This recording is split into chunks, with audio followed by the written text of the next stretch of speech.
વર્ષનો પહેલો કારોબારી દિવસની ઘટાડા સાથે શરૂઆત. નિફ્ટી 23,500 પાર કારોબાર, તો સેન્સેક્સમાં 200 પોઈન્ટનો ઘટાડો. નિફ્ટી બેંકમાં 0.5% વેચવાલી સાથે મિડ કેપ અને સ્મોલ કેપમાં પણ દબાણ.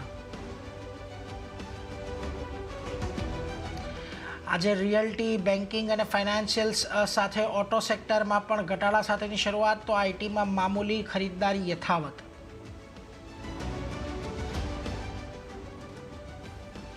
આજે આવશે ડિસેમ્બર ઓટો વેચાણના આંકડા. શરૂઆત બજાજ ઓટોથી થઈ. કંપનીના કુલ વેચાણ 3.23 લાખ યુનિટ થયા. હાલ નિફ્ટીનો ટોપ લૂઝર સાથે એસ્કોર્ટના સ્થાનિક વેચાણ પર 12.5% ઘટ્યા. ઓટો શેર્સમાં આજે તમને રહેશે ફોકસ.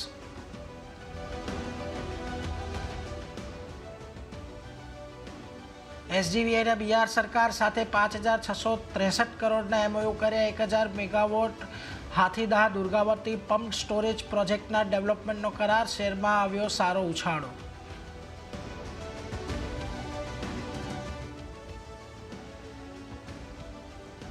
અને નવા વર્ષે ઓએમસીઝે આપી ભેટ. 19 કિલોવાળા એલપીજી સિલિન્ડરની કિંમતમાં ₹14.5 ઘટાડી. 14 કિલોવાળા સ્થાનિક ગેસ સિલિન્ડરની કિંમતોમાં કોઈ બદલાવ નહીં.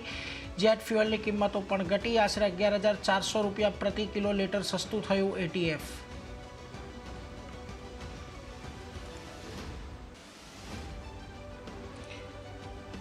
તો અત્યારની પરિસ્થિતિમાં જો